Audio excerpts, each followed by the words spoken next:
এখন আপনাদের ঘুরে দেখাবো 2025-এর সন্তোষ মিত্র স্কোয়ারের আপনাদের মণ্ডপ। আপনারা জানেন 2025 সালে সন্তোষ মিত্র স্কোয়ারে অপারেশন সিন্দুরকে থিম করে প্যান্ডেল করা হয়েছে। এখানে প্রত্যেকদিন আপনারা যদি সন্ধ্যাবেলা আসেন তাহলে লাইটিং যে শোটা রয়েছে, লাইট শোটা, সেটা দেখতে পাবেন, কারণ এই প্যান্ডেলের ওপরে বা মণ্ডপের ওপরেই কিন্তু সেই জিনিসটি হয়। তো চলুন আমরা এখন প্রবেশ করছি। ওই পাশে দেখুন পেহেলগাঁও আর্মি হসপিটাল লেখা রয়েছে।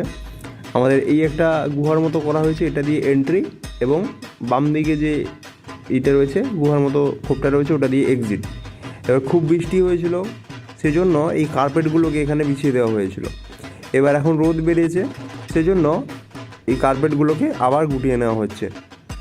এটা আজকে চতুর্থী, আপনাদের এই চতুর্থীর দিনের ঘটনা আপনাদের বলছি। আপনারা যারা আগামীকাল আসবেন তারা এইভাবেই আপনারা এখান থেকে ঘুরবেন।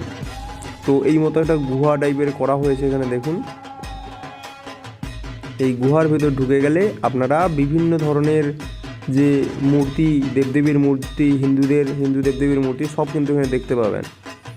আর দেওয়ালে আপনারা ব্যাক সাইডে দেখতে পাবেন বিভিন্ন নারী মূর্তির ছবি রাখা হয়েছে, সেগুলো আপনাদের আমি দেখাচ্ছি। আর এটা হচ্ছে মায়ের প্রতিমা। তো এই দিকটা দেখুন, এই যে একটা মুখাবয়ব রাখা হয়েছে, এটা হচ্ছে আমাদের অপারেশন সিন্দুরকে আপনাদের মেনে চলেছে। আর এই যে দিকটা আছেন, এই দিকটা দিয়ে আপনারা এগোলেই এক্সিটের পথ পেয়ে যাবেন।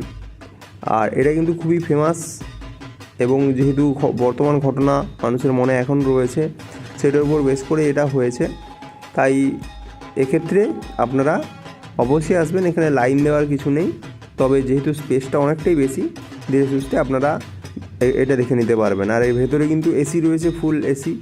আপনারা দূরে কোথাও ঠাকুর দেখলে এখানে এসে একটু ঠান্ডাও হয়ে যেতে পারবেন। তো ওভারঅল প্যান্ডেলটা খুবই সুন্দর। ইন ফিউচার আমরা এই ধরনের আরও প্যান্ডেল দেখতে চাই। আর বর্তমান সরকারের পক্ষ থেকে বহুবার এটা বন্ধ করার চেষ্টা করা হয়েছে, কিন্তু এটা বন্ধ করতে পারেনি। আপনাদের কেমন লাগছে অবশ্যই কমেন্ট করে জানাবেন।